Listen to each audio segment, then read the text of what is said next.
बड़ी खबर सामने आ रही है। देवघर हादसा, कांवड़ यात्री की श्रद्धा को झकझोरती दर्दनाक कहानी। श्रद्धा के डगर पर चल रहे थे, शिव की भक्ति में लीन थे, कांवड़ में जल रेखा बाबा बैद्यनाथ को चढ़ाने जा रहे थे, लेकिन किसे पता था कि यात्रा आखिरी बन जाएगी। आज हम बात करेंगे झारखंड के देवघर जिले में हुए एक दर्दनाक हादसे, जिसने न सिर्फ कई घरों को उजाड़ दिया बल्कि पूरे देश को झकझोर कर दिया। क्या था हादसा, कौन लोग थे शामिल और क्यों हो रही है ऐसी घटनाएं बार बार? आइए जानते हैं पूरे सच्चाई। हादसे का प्योरा ब्यौरा। ये घटना आज सुबह 29 जुलाई 2025 को घटित हुई। मौका था श्रावण मास का कांवड़ यात्रा का समय, जब हजारों श्रद्धालु दूर से आकर झारखंड के बाबा बैद्यनाथ धाम में जल चढ़ाने आते हैं। एक 32 सीटर बस, जिसमें उत्तर प्रदेश और बिहार से आए कांवड़िया सवार थे, मोहनपुर ब्लॉक के जंगलिया इलाके से होकर गुजर रही थी। इस बस का आमना सामना हुआ एक ट्रक से, और ट्रक कोई मामूली ट्रक नहीं था। यह भरा हुआ था गैस सिलेंडरों से।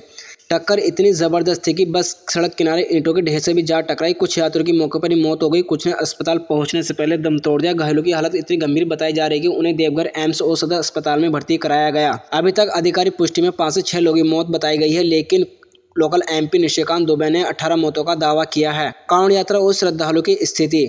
श्रावण मास में कांवड़ यात्रा एक पवित्र परंपरा है, लेकिन पिछले कुछ वर्षों में यह यात्रा अब हादसों, प्रशासनिक लापरवाही का शिकार बनती जा रही है। हर साल लाखों की संख्या में कांवड़ पैदल, ट्रक, बस और बाइक पर इस यात्रा में भाग लेते हैं, लेकिन सवाल यह है क्या हमारे पास इतनी भी व्यवस्था नहीं है कि इन श्रद्धालु सुरक्षा पक्की हो सके।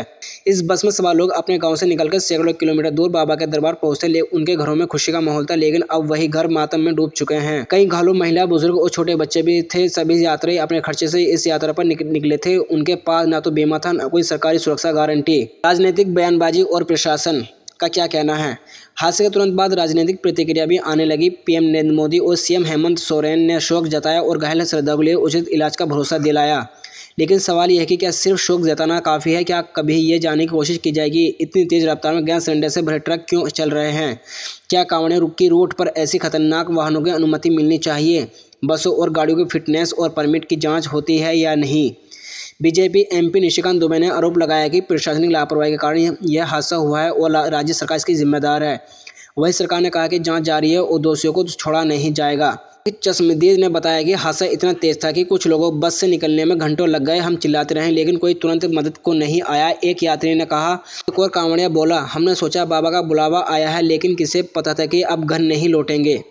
कुछ स्थानों पर स्थानीय लोगों ने मदद की, लेकिन पुलिस और एम्बुलेंस के पहुंचने में देरी हुई। यह सब मिलकर एक बार फिर दर्शाता है कि सिस्टम में कहीं ना कहीं बड़ी चूक जरूर हुई है।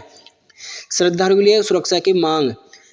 अब मांग उठ रही है कि कांवड़ यात्रियों के लिए डेडिकेट लेन और रूट बनाए जाए। कांवड़ की ट्रैवल इंश्योरेंस अनिवार्य हो, श्रद्धालु और रजिस्ट्रेशन सुविधा मिले, ताकि प्रशासन डेटाबेस पर काम कर सके और सभी बसों गाड़ियों की फिटनेस जांच हर यात्रा से पहले हो।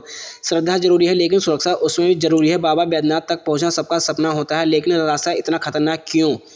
यह हादसा हमें याद दिलाता है कि श्रद्धा के साथ साथ सिस्टम को भी जागना होगा। हर साल सैकड़ों श्रद्धालु यात्रा पर निकलते हैं और हर साल हम यही खबरें सुनते हैं, हादसा, मौत, लापरवाही। क्या अब समय नहीं आ गया कि सरकार, प्रशासन और समाज तीनों मिलकर ऐसी घटनाएं रोकथाम करें? हमारी संवेदनाएं उन परिवारों के साथ है जिन्होंने अपने आप को खो दिया। हम उम्मीद करते हैं कि घायल श्रद्धालु जल्द स्वस्थ हो और दोषियों को सजा मिले।